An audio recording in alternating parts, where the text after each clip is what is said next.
Welcome to the Etsy Entrepreneur Podcast, where sellers can get help starting, building, and growing their Etsy business so that they can make extra money pursuing their passion. Are you ready to get the tips and strategies you need to be successful?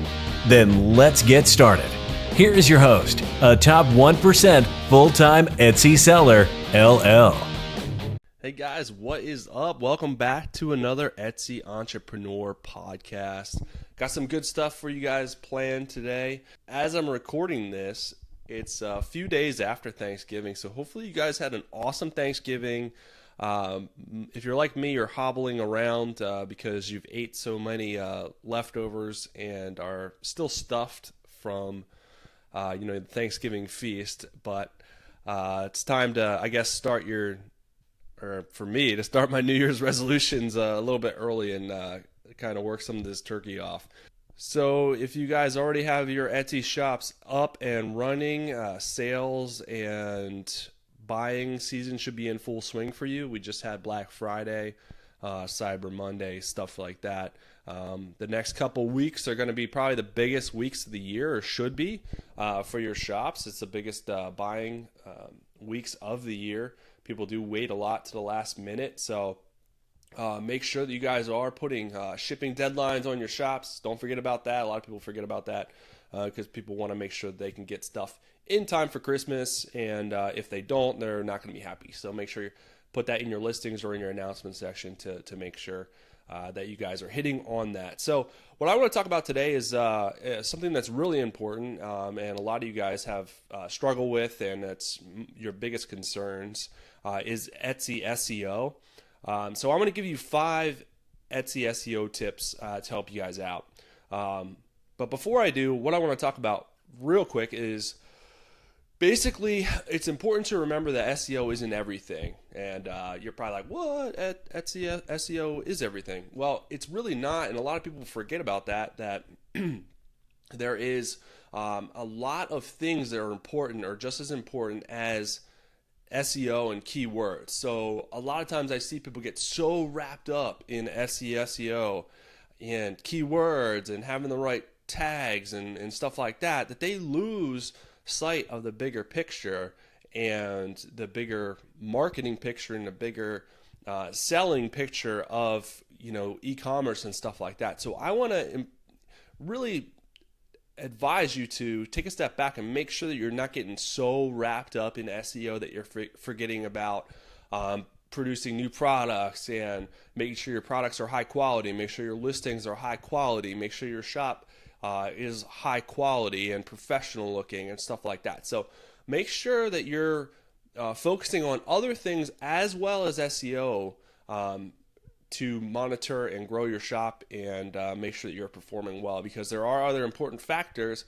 And if your listings aren't performing and stuff like that, it's not only your SEO that could be the problem. So just really keep that in mind, guys, and don't get so infatuated with SEO that you're neglecting other parts or missing other parts that could be the problems with sales and traffic and stuff like that. So just keep that in mind before I get started. I just want to make sure that you guys are kind of taking a step back from time to time. And I do apologize. I am still getting over a little bit of a cold. I got that nice little funk running around, so I'm just getting over that. So sometimes it gets sneaks up on me when I'm talking a lot. So I will try not to sniffle and be annoying as much as possible. So the first thing I want to talk about, the first tip I want to talk about is before you list your product, you have to take a step back and think about your product and think about the audience that is going to be buying that product.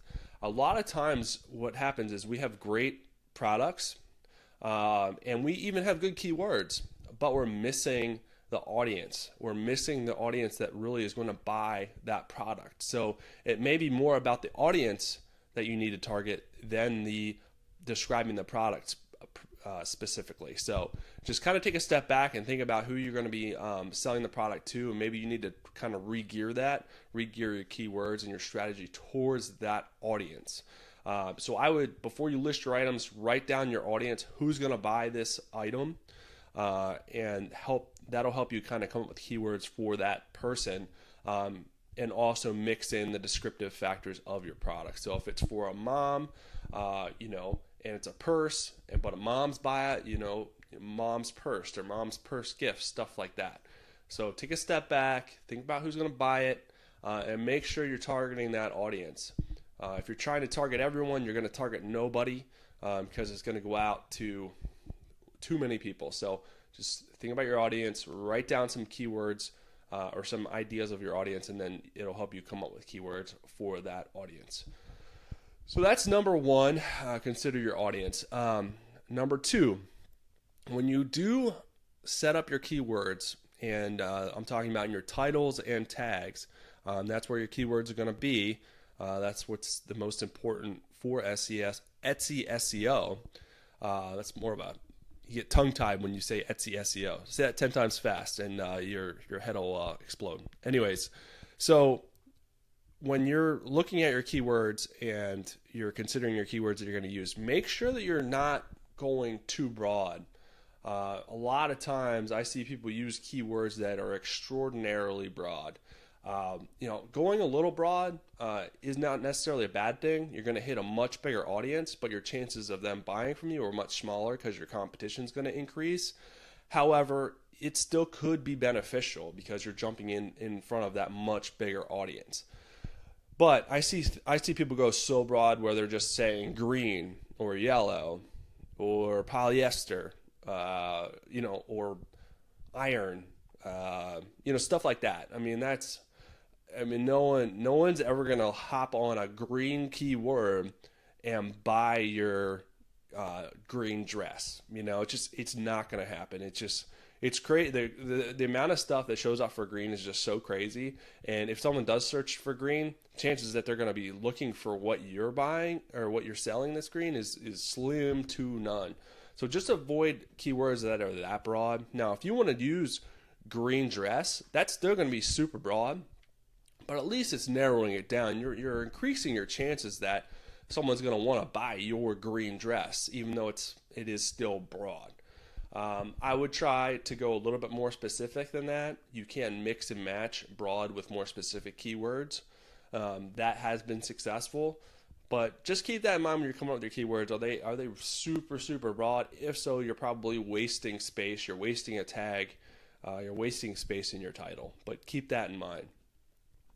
All right, so that was number two. Number three, the third tip I have for you is when you're looking at your product, consider, is your product seasonal? So there's kind of two factors when you're looking at your product. Is it in the fact that it may be seasonal is going to impact the keywords that you're using, and it's also going to impact sales. A lot of people don't understand why their sales take a dip. Well, are you selling seasonal products? People aren't going to buy shorts in December. It's just the way that it is. So no matter what you do with your keywords, people just aren't going to buy as many items in December for shorts. So consider if your items are seasonal, and maybe if they aren't seasonal but they could be seasonal, you can use that as well to help you guys out with your keywords. So if maybe I don't even know of a really good example right now. Well, for instance, I sell funny, some of my shirts and clothing line is funny apparel with funny sayings and stuff like that. So some of that can be seasonal as far as, maybe I sell a shirt that's, talking about drinking wine or something like that. That's going to go out for people that love to drink wine. That could also be seasonal or somewhat seasonal when you're marketing that to maybe like a bachelorette or a wedding party or something like that, which usually happens most likely in the summertime. Most people get married during the summertime. So that is somewhat seasonal. So I could consider that shirt and market it to that specific seasonal audience as well. So there's a lot of different examples where you could kind of market stuff on a seasonal basis or on an occasional basis for a specific occasion. So kind of keep that in mind. So number 4, as we're moving on, when you're looking at your title and you're having keywords in your title, one big mistake that I see people make is they only have a couple keywords in their title or one set of keywords in their title. make sure you guys are putting high quality keywords in your title that describe your object, but you're using multiple ones. You don't want to just have one keyword. You don't just want to have, green dress in your title. Maybe you want to have green dress, dress with pockets, polyester lined green dress, wool green dress, depending on what it is. I'm just shooting stuff off the top of my head right now, but make sure you have those different keywords in your title that will help target different audiences. A lot of people put keywords, and sometimes they put stuff that's kind of stuff that doesn't apply, like personalization available or something like that, or they'll put like a number. Maybe it's an inventory number in the title. That really doesn't make sense because people are not going to search for a personalized item in a keyword, or they're not going to search for number 198. So take that stuff out of your title. That's stuff that you should put in the description, but that's not SEO. That's not keyword stuff. So make sure you're not putting extra fluff or stuff like that in your in your title to kind of distract and waste space. So that's number 4. Just make sure you're using multiple specific different descriptive keywords in your title, which will help you out. The last tip is with your tags. First of all, you want to make sure that all your tags are filled out. Each tag is an opportunity to go to a specific audience. So every tag could go out to a specific person or a specific audience. So every tag that you do not have, you're eliminating chances for someone to find and buy that item or your item. So make sure you have all your tags filled out. Again, don't go super broad. Don't just put gold in your tag, because people search for gold. Chances are of them finding and actually wanting to find a gold dress is slim to none. So make it a little specific. However, your tags are a little bit harder to make really specific because they are a limit of 22 characters. So a lot of times you can't go multiple words. You can usually do like 2 words. So you can't really get super specific, but you can use it to target different combinations to try and find different search terms, different ways that people are searching for your item. So mix it up. Like I said, you can go more broad. That's fine. If you can fit specific keywords in there too, go ahead and do that as well. That'll help you guys out, and it'll help drive more people and traffic to your listings.